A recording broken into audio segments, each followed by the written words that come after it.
Indrajit study point में आप सभी का स्वागत है। हम पढ़ रहे एनसीईआरटी क्लास 10 अध्याय 2 संघवाद भाग 5। तो चलिए जहां से छोड़े थे भाग 4 में वहां से शुरू करते हैं। आपको याद है ना मैंने कहां से छोड़ा था? चलिए वहीं से शुरू करते हैं। देखो यार, समय गंवाने से कुछ मिलने वाला नहीं है। इस प्रकार स्थानीय शासन वाली संस्थाएं जो हर जगह का क्षेत्र का अलग अलग होता है, शहरों में भी काम करती है। कैसे? शहरों में नगर पालिका होती है। क्या होती है? नगर पालिका होती है। बड़े शहरों में नगर पालिका का गठन होता है। बड़े शहरों में नगर पालिका का गठन किया जाता है। नगर पालिका और नगर निगम दोनों का काम काज निर्वाचित प्रतिनिधि करते हैं। जैसे में देख लो, नगर निगम को मेयर बोलते हैं। और मेयर के बाद बात बताता हूँ, पहले जानो। नगर पालिका प्रमुख नगर पालिका के राजनीतिक प्रधान होती है। ठीक है। नगर निगम के ऐसे पदाधिकारी को मेयर बोलते हैं और मेयर ही नगर निगम को चलाती है। और नगर पालिका को चलाने का काम भी नगर निगम का ही, जो मेयर बनी है, मेयर का ही काम है नगर निगम और नगर पालिका दोनों को चलाना। दोनों का सुपरिटेंडेंट यही होती है। कौन? मेयर होते हैं। ठीक है। मेयर का पोस्ट होती है। अब उसी पर लोग होड़ मचाए रखते हैं कि मेयर मैं बनूंगा, मैं बनूंगा, मैं बनूंगा। स्थानीय सरकारों की यह नई व्यवस्था जो थी, दुनिया में लोकतंत्र का अब तक का सबसे बड़ा प्रबंध था। ये सबसे ज्यादा मतलब सबसे ज्यादा फैला किसका? सबसे ज्यादा, नीचे देख लो, सबसे ज्यादा, इधर गया, सबसे ज्यादा बड़ा प्रयोग है। ये देखा जाए तो हिंदुस्तान में दुनिया भर में सबसे ज्यादा प्रयोग किया गया था नगर निगम वाला कार्य को लेकर। यहाँ पर देखो, कुछ यहाँ पर पेपर का कटिंग भी है। Democracy for sale in the team highest bidder get panchayat post. इधर है for arrest 250 justice in village bills. आगे है over 1 million women elected to panchayat. ये सब बात यहाँ पर छपती थी। अब चलते हैं, ब्राजील का एक प्रयोग है उसमें जान लेते हैं। ब्राजील के शहर प्रोतो एग्रे, नाम थोड़ा अजीब लग रहा है। ऐसा लग रहा है ना कि शूटिंग हो रहा है किसका, क्या नाम है उसका, बाहुबली का। प्रोतो एग्रे वही बोलता है ना। तो प्रोतो एग्रे ने विकेंद्रीकरण और नागरिकों की सक्रिय भागीदारी वाले लोकतंत्र के मेल का एक विलक्षण प्रयोग किया। इस शहर के नगर परिषद के समानांतर एक संगठन खड़ा किया गया और अपने शहर के बारे में वास्तविक फैसला, जो उस समय का वास्तविक फैसला था, उसको करने का अधिकार स्थानीय निवासियों को दिया गया। इस शहर के बीच करीब 13 लाख लोग अपने शहर का बजट तैयार करने में भागीदारी करते हैं। तो भैया इतना ज्यादा बजट होगा, चलो इतना पास करते हैं। शहर को अनेक उप क्षेत्रों में बांटा गया, लगभग वैसे ही जैसे हम वार्ड कहते हैं, वैसे ही ये लोग अलग अलग क्षेत्र में बांट दिए। हर किसी का काम क्या क्या है। हर उप क्षेत्र की अपनी अपनी बैठक होती है, जिसका स्वरूप ग्राम सभा की तरह है। जिसका समूह किस तरह, ग्राम सभा जिस तरह होता है ना, उस तरह उन लोगों का भी एक अड्डा होता है जहां पर ये लोग बात करते हैं। और इसमें उस इलाके के सभी नागरिक भाग लेते हैं। फिर कुछ बैठकें पूरी शहर को प्रभावित करने वाले मुद्दों पर होते हैं और उसमें शहर का कोई भी नागरिक भाग ले सकता है। इसमें शहर के बजट पर चर्चा होती है। इसके बाद इन प्रस्तावों को नगरपालिका के सामने पेश किया जाता है, जो अंतिम फैसला होता है। मैं आपको अपना एक बात बताता हूँ, छोड़ो पहले ये बात बताता हूँ। हर साल फैसले लेने की इस प्रक्रिया में करीब 20,000 लोग हिस्सा लेते हैं। फैसला लेने में 20,000 लोग साथ उसमें हिस्सा लेते हैं। इस तरीके को अपनाने से, ये जो तरीका था उसको अपनाने से यह सुनिश्चित हो गया है कि बजट को सिर्फ अमीर लोगों की बस्तियों में ही खर्च नहीं किया जा सकता। अब सभी गरीब बस्तियों तक बसे जाते हैं। अब देखा जाए तो हर गांव में भी बस जाते हैं। कहाँ पे? ब्राजील की बात हो रही है यहाँ पर, हिंदुस्तान में नहीं। हिंदुस्तान में हर गांव में बस नहीं जाता है, लेकिन आज उस गांव से सटा हुआ हाईवे से बस जरूर चलता है।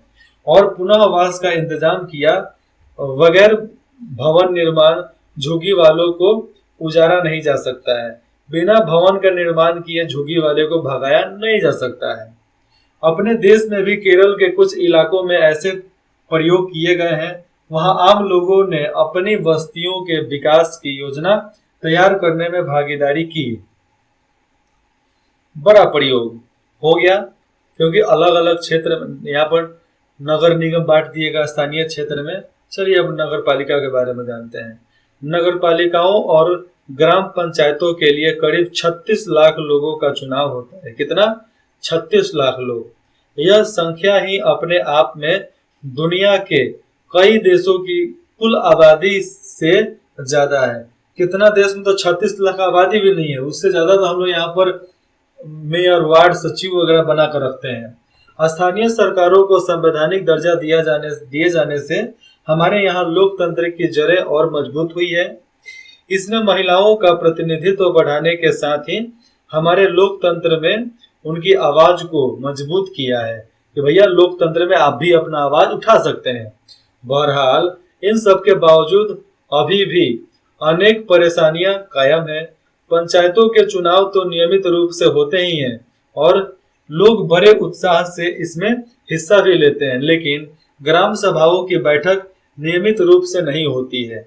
अधिकांश राज्य सरकारों ने जितने भी राज्य सरकार होते हैं स्थानीय सरकारों को पर्याप्त अधिकार नहीं दिया है। इस प्रकार हम स्वशासन की आदर्श स्थिति से काफी दूर है। स्वशासन जो चलता है ना, उस आदर्श स्थिति से बहुत ज्यादा दूर है कि भैया स्वशासन ने जो भी चुना जाएगा एक तरीके से वो चुनाव के बाद चुना जाएगा। चुनाव आयोग आएंगे, चुनाव करवाएंगे, उसके बाद से कोई भी वहां पर चुनकर लाया जाएगा। चलिए आगे यहाँ पर देखते हैं। अपने गांव या शहर की स्थानीय सरकारों के बारे में पता करें। मैं सही बात बताऊं ना तो मेरे गांव का कौन मुखिया है ये भी नहीं पता है। वार्ड पता है लेकिन नाम नहीं पता है। मुखिया का शक्ल से याद है लेकिन नाम नहीं पता है। कौन सरपंच है ये भी नहीं पता है। और जिस जिले में रहता हूँ उस जिला का डिस्ट्रिक्ट कलेक्टर का नाम पता है, अमन नाम है, लेकिन वो भी बदलते रहता है सब, तो नाम ज्यादा याद नहीं रह पाता है। और जिला परिषद का मेयर कौन है ये भी नहीं पता है, क्योंकि अभी जो मेयर थी उनका 3 बच्चा था। सरकार बोला कि 3 बच्चा नहीं चलेगा, आप हटो, तो उनको पोस्ट से हटा दिया गया। अभी कौन है उसका नाम नहीं याद है। तो मुझे भी नहीं याद है, मैं भी कोशिश करता हूँ कि याद रखें, लेकिन क्या करूँ इतना ना बदलता है तो कैसे याद रख सकते हैं। एक जगह पे रहूंगा तब नहीं याद रखूंगा। अलग अलग जाना हो जाता है, कभी इस सिटी में, कभी उस सिटी में, कभी इस राज्य में, कभी उस राज्य में, तो नहीं याद रहता है। अगर आप गाँव में रहते हैं तो निम्नलिखित के नाम पता करें कि कौन कौन कहाँ है। आपका पंच कौन है, आपका सरपंच कौन है, आपकी पंचायत कौन है, आपकी समिति के सदस्य कौन है, जिला परिषद के अध्यक्ष कौन है। यह भी पता करें कि ग्राम सभा की पिछली बैठक कब हुई थी और जिनमें कितने लोगों ने भागीदारी की थी, ये आप मालूम करो। अगर आप शहर में रहते हैं तो निम्नलिखित के नाम पता करें कि आपका वार्ड कौन है, आपका मेयर कौन है, आपका सरपंच कौन है, पंच कौन है, ये सब का नाम मालूम करना है कि आपका काउंसलर कौन है, नगर निगम या नगर पालिका प्रमुख कौन है। देखो नगर निगम और नगर पालिका दोनों को एक ही बोलते हैं ना, केवल नाम 2 है लेकिन काम एक ही से होता है। नगर पालिका से ही होता है, जिसको जिला परिषद भी बोलते हैं। तो नगर पालिका प्रमुख कौन है, अपनी नगर पालिका अथवा नगर निगम का बजट और खर्चा के मुख्य मतों का पता लगाएं कि कैसे कैसे कितना रुपया कहाँ के लिए आया है, कितना कहाँ कहाँ खर्च हुआ है। 1 नंबर, भारत के खाली राजनीतिक नक्शों, जितना भी नक्शा है तो भारत के खाली राजनीतिक नक्शे पर इन राज्यों की उपस्थिति दर्शाए। मणिपुर, सिक्किम, छत्तीसगढ़ और गोवा। आपके बुक में नहीं दिया तो अलग बात है, लेकिन कोई नक्शा आप लो, उस पर इस चित्र को दर्शाओ कि मणिपुर कहाँ है, सिक्किम कहाँ है, छत्तीसगढ़ कहाँ है। यहाँ पर देखो 2 नंबर सवाल। तो विश्व के खाली राजनीतिक मानचित्र पर भारत के अलावा संघीय शासन वाले 3 देशों की अवस्थिति बताएं और उनके नक्शे को रंग करें। ये बताना है कौन हमारे साथ क्या संघीय शासन चला रहा है, कौन कौन देश है। मुझे नाम याद है, सिक्किम, भूटान। एक का नाम और बताओ, एक का नाम कौन है। देखो इसे तो हम लोग सब आदमी साथ लेकर चलते हैं, जैसे में आपको आ जाएगा बांग्लादेश भी आ जाता है, सिक्किम भी आ जाता है, भूटान भी आ जाता है, और एक और है मणिपुर। अब मणिपुर अलग था लेकिन अब हमारे में विलय हो गया है। और श्रीलंका तो वैसे भी हम लोग का साथ रहता है, जाएगा कहाँ, हत्ती चुकी तो बच्चा है, कहाँ जाएगा भागकर। तो उनके नक्शे को भी रंग से भरें। 3 नंबर, भारत के संघीय व्यवस्था में बेल्जियम से मिलती जुलती एक विशेषता और उससे अलग एक विशेषता को बताएं कि मिलती जुलती कौन विशेषता है, अलग विशेषता कौन सी है। मिलती जुलती ये है कि हम हमारे देश में भी उनके देश में भी संघीय व्यवस्था है, और अलग अलग ये बात है कि हमारे जितना एक राज्य में जनसंख्या है उतना बेल्जियम के पूरे देश की जनसंख्या है। हरियाणा का जनसंख्या ले लो ना, तो बेल्जियम का जनसंख्या खत्म, उसी में जितना हरियाणा का है उतना ही बेल्जियम का है। आगे देखते हैं, शासन के संघीय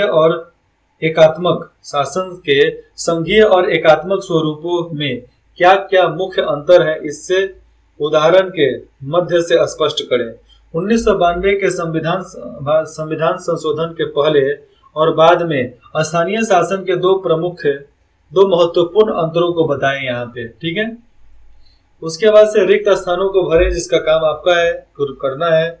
7 नंबर, भारत की भाषा नीति पर कैसे कैसे प्रक्रिया हुए थे उसके बारे में है।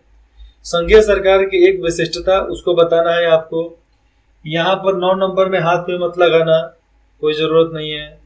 10 नंबर को भी नीचे भारत में शासन के विभिन्न स्तरों और उनके कानून बनाने के अधिकार क्षेत्र के जोड़े दिए गए हैं। इनमें से कौन सा जोड़ा सही मेल खाता है? राज्य सरकार, राज्य सूची हो सके, हाँ सही है। केंद्र सरकार, संघीय सूची, ठीक है। केंद्र और राज्य सरकार, समावर्तीय सूची, गलत, थोड़ा मोड़ा। स्थानीय सरकार, अविशिष्ट अधिकार, नहीं, उनका भी कुछ अधिकार होता है जो संविधान के अनुसार चलना पड़ता है। 11 छोरो 12 छोरो, यहाँ पर ये अध्याय खत्म होता है। फिर हम अगले अध्याय में पढ़ेंगे, तो अगले अध्याय में हम पढ़ने वाले हैं लोकतंत्र की विविधता, कि लोकतंत्र में कैसे कैसे क्या होता है, ठीक है। उसके बाद भी दूसरा चैप्टर है जिसमें जाति धर्म के बारे में भी पढ़ने को मिलेगा। इंद्रजीत स्टडी पॉइंट में जुड़ने के लिए आप सभी का बहुत बहुत धन्यवाद। आशा करते हैं कि आप कमेंट करके जरूर बताएंगे कि आपको ये चैप्टर कैसा लगा। धन्यवाद।